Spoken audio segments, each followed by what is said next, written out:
Alhamdulillah, kita bersyukur kepada Allah Subhanahu wa taala atas segala limpahan karunia dan rahmat yang Allah berikan kepada kita. Kita senantiasa bersalawat kepada Nabi, qudwah junjungan kita, teladan kita, imam kita Muhammad sallallahu alaihi wasallam yang telah membawa kita minadz dzulumatil jahli ilan nuril ilmi, yang telah membawa kita dari kegelapan, kebodohan menuju kepada cahaya yang terang benderang. Saudaraku yang semoga dirahmati Allah Subhanahu wa taala, salah satu bentuk dari kerusakan pada diri kita adalah al-futur fil ibadah, yaitu futur di dalam ibadah kepada Allah Subhanahu wa taala. Ini merupakan salah satu sakit atau penyakit yang harus segera disembuhkan. Futur fil ibadah itu bisa disebabkan karena dhaifnya ilmu, karena dhaifnya ma'rifatullah. Qulu man 'alallahi a'raf wa 'alallahi akhwaf. Barang siapa yang semakin tahu, semakin mengenal tentang Allah Subhanahu wa taala bi asma'ihi wa sifatihi, walillahil asma'il husna fad'uuhu biha. Bahwasanya Allah itu memiliki nama-nama yang baik, maka berdoalah atasnya. Maka berdoalah dengan berwasilah ya Rahman, ya Rahim, ya Aziz, ya Ghaffar, ya Alim. Kita berdoa dengan wasilah nama-nama Allah Subhanahu wa taala. Kita berusaha mengenal Allah Subhanahu wa taala dengan nama-nama yang Allah sematkan, nama-nama yang sesuai dengan apa yang Allah inginkan, nama-nama yang diinginkan oleh Allah dan Rasulnya, sehingga ketika kita bertawassul menjadikan nama-nama itu perantara dalam doa-doa kita, maka Allah akan mengabulkan apa yang kita inginkan. Saudaraku yang semoga dirahmati Allah Subhanahu wa taala, futur fil ibadah disebabkan karena lemahnya ilmu. Lemahnya ilmu satu sisi dikarenakan lemahnya daripada ta'lim atau ta'allum, daripada lemahnya ketika menuntut ilmu. Dalam sisi yang lain dikarenakan karena lemahnya ma'rifatullah, lemahnya antara dia dengan Rabbnya. Ma'rifatul abdi rabbahu. Bagaimana ketika seorang hamba tentang Rabbnya itu lemah, maka bagaimana dengan ilmunya?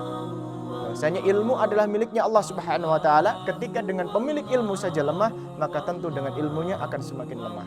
Maka apakah kemudian dengan cara apa kita mengenal Allah? Apakah tidak dengan cara ilmu? Tentu dengan cara ilmu kita mengenal Allah Subhanahu wa taala. Tapi bagaimana kita mendapatkan ilmu sementara tidak ada rasa keinginan, tidak ada iradah, tidak ada ghirah, tidak ada semangat yang membakar keimanan kita untuk menuntut ilmu?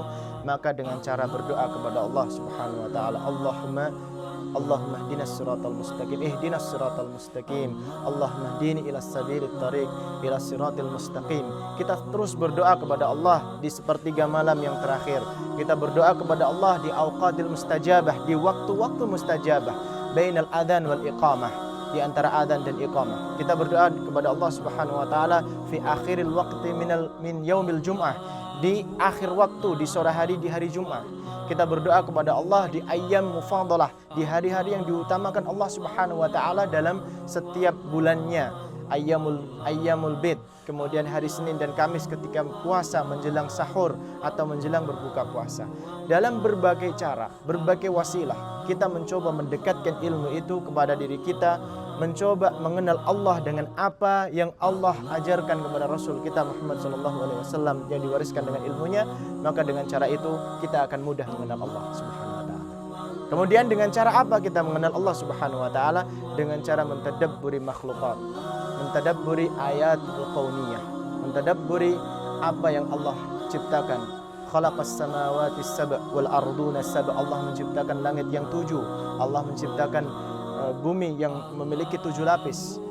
Allah menciptakan al-bahr wa ma fihin, apa yang ada di dalam laut. Allah menciptakan bumi wa ma fihin, apa yang ada di dalam bumi.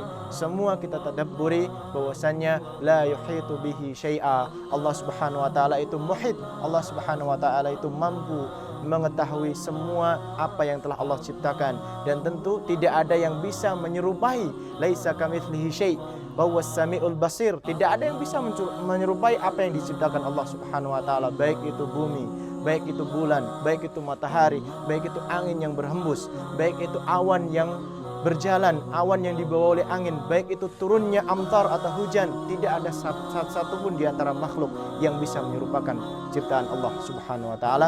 Maka daripada itu kita bisa mengakui kebesaran Allah.